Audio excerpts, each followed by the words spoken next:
Two picks in this year's NBA draft face off tonight in Los Angeles when Karl Anthony Towns and D'Angelo Russell make their debuts. But according to odds makers, neither are the favorite to win Rookie of the Year. 76ers center Jahlil Okafor is a 3-1 favorite, while Towns and Russell are 5-1 and 6-1 favorites, respectively.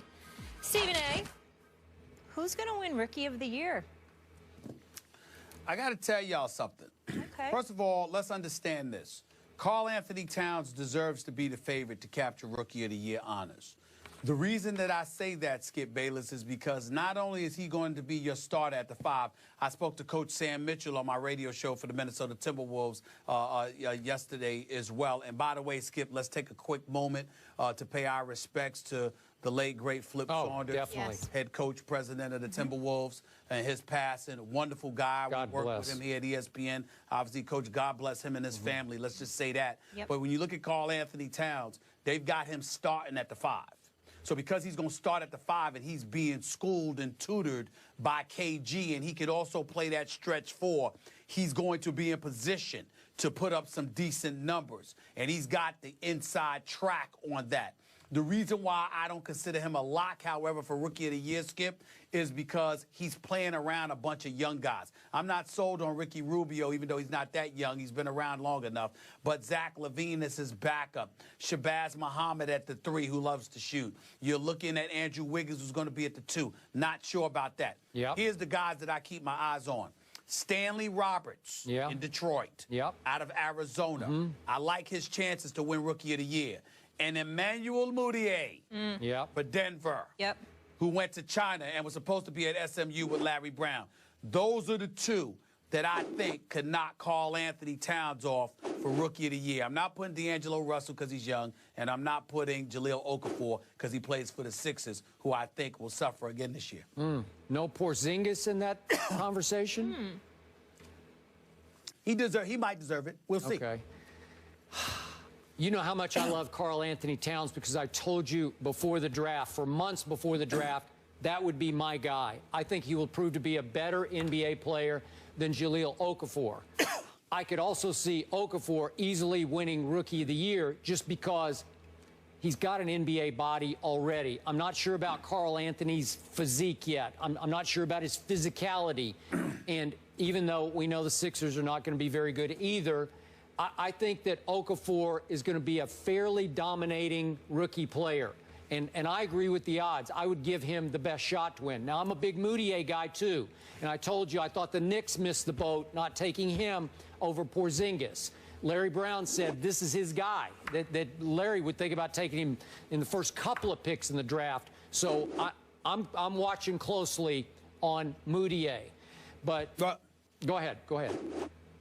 I meant Stanley Johnson, not Stanley Roberts. Yeah, I got it. I knew what you're talking about. Stanley Johnson. I used to like Stanley Roberts, too, once upon a time. But, yes. Okay. Once upon a time. All right. My point is, I'm surprised you're giving Okafor no credit here. You're just dismissing him from this conversation. You didn't bring him up. Only because, because I think the Sixers are going to stink. I think that we need to look at Sam Hinkie, the general manager, who openly tanked 1 season and arguably tanked 3. And at some point in time, whether it's Nerlens Noel being drafted while he's hurt, whether it's Joel Embiid being drafted while he's hurt, we have to start looking at the Philadelphia 76ers in the 4th largest market in America and saying, could you win some damn games for the city there? Jahlil Okafor can play. It won't be his fault, but the team is going to suffer. They're not going to be very good. That's why I couldn't consider him. It has nothing to do with him. Okay, and I'm going to remind you of this one more time. Bobby, my new Spur, 7'3" Serbian, is a rookie. He's 27 years old, but he qualifies, I'm pretty sure, as a rookie. Let's not dismiss him from this conversation. A 27-year-old rookie? Yeah. I'm not sure about that. That's like senior citizen status for rookies. I don't like giving him that. Well, I don't like putting him in that. I'm pretty sure he qualifies. I know, but you better watch it. I'm looking for pops and flashes, just like crazy in football. Kareem Abdul-Jabbar. Come on now. Des Bryant will take part in practice Wednesday for the first time since suffering a foot injury in Week 1. A source told ESPN Cowboys reporter Todd Archer Bryant is likely to be limited in his first work with teammates in more than 6 weeks, but his participation is a positive sign toward playing Sunday against the Seattle Seahawks. Skip Bayless, Des could be back. Des. Is he going to play Sunday? God, I think I should do this, Yeah. right? It's been a long time since I got to do this, Stephen A. Good, on the single shot. Just for the feel-goodness of it. Okay. He's ignoring us. Now, back to objectivity. Yeah. I guess there's a chance Des Bryant will attempt to play against the Seattle Seahawks at Jerry World on Sunday. I'm going to go Stephen A. on the Steelers. As we heard earlier in this show, Stephen A. Smith took the stance that he does not want Big Ben to play yet. He should save himself to make sure he's ready to go for the back half of the season by not playing this Sunday against the Cincinnati Bengals in Pittsburgh. That was Stephen A.'s earlier stance on this show. I'm going to take a similar one here on Des. I do not want him to play against the Rough Riders that are the Seattle Seahawks Legion of Boom. I don't think it is worth the risk because, and I'm going to be honest about this, Stephen A., I do not like my team's chances against the Seahawks at Jerry World this Sunday. Seattle owes Dallas.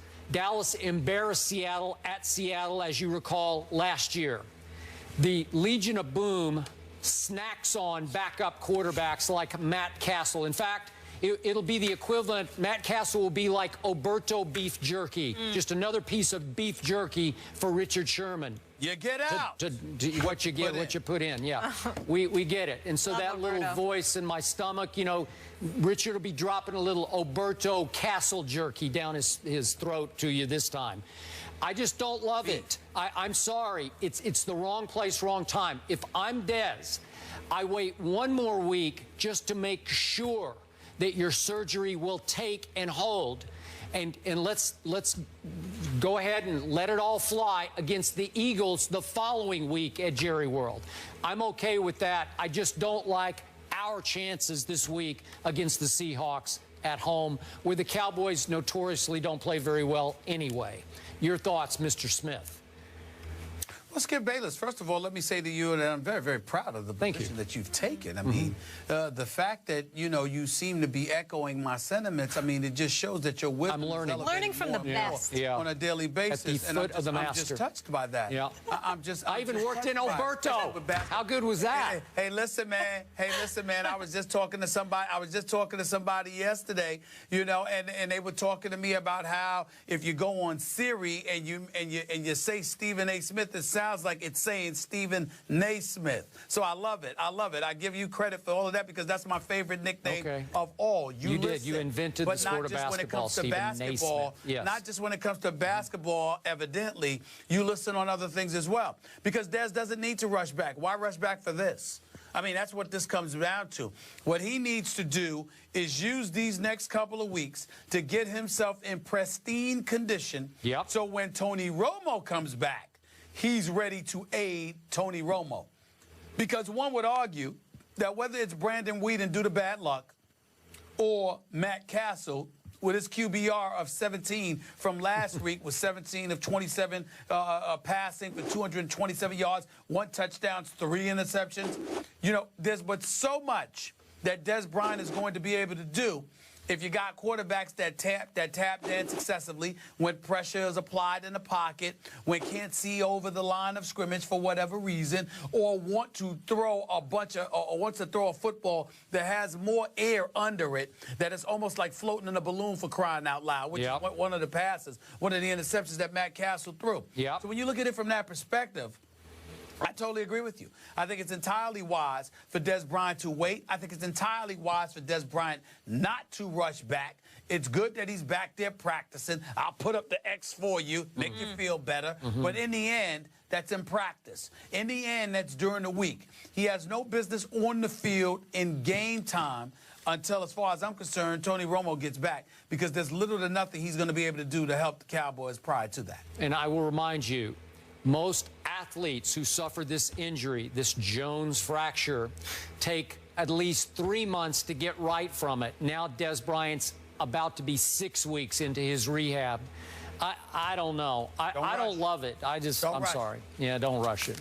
At least take a 2 full months off, which means an additional 2 to 3 weeks from now, before. I know it's hard because you're a Cowboy, and obviously they've lost 4 straight, and then you're looking at the possibility of them losing 6 to 7 straight. I know. Make it 8, make it 9. Who cares? I get it. But I just think that, you know what? He should hold out for at least a couple of more weeks before he even considers getting back on the field. Listen, maybe it's going to uplift the team in practice today.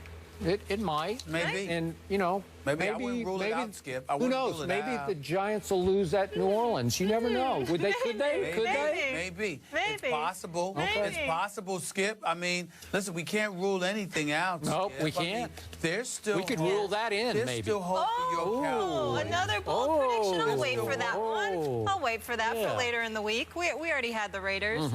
All right, moving on. Back to hoops. Karl Anthony Towns makes his NBA debut tonight versus the Lakers. Is he a lock for Rookie of the Year? The guys will debate that next.